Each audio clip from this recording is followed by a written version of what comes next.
Pemirsa, akibat remblong, truk muatan sayuran mengalami kecelakaan. Truk tak bisa dikendalikan kemudian terbalik usai menghantam lubang drainase di tepi jalan lampu merah.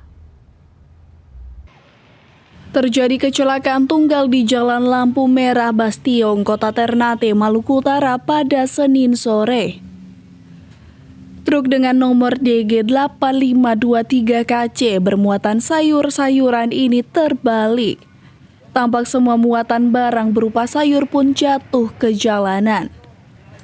Truk bermuatan sayur ini dengan kecepatan sedang dari arah selatan menuju arah utara, namun naas saat di lampu merah Bastiong truk tak bisa dikendalikan.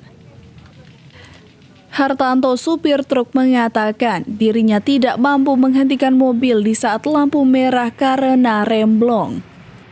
Dan dirinya pun terpaksa memutar setir ke tepi jalan dan mendadak terbalik usai mengenai lubang drainase di tepi jalan lampu merah. Awalnya auto berjalan baik-baik dari sana, dari arah Pelabuhan Feri kemari. Pas sampai di jembatan saya injak rem itu sudah tidak ada. Saya kocok-kocok sudah tidak jadi.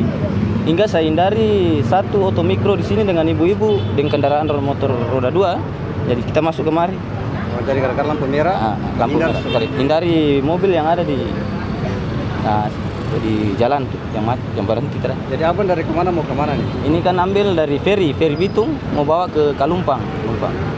Semua sayur ada kol, sawi, kentang, dengan wortel. Tidak ada korban jiwa dalam peristiwa ini, namun petugas setempat masih menangani terkait kelebihan muatan. Diketahui truk ini mengambil kiriman barang dari Manado dan tiba di Pelabuhan Feri Bastiong. Dan saat perjalanan menuju ke Kalumpang, truk mengalami kecelakaan.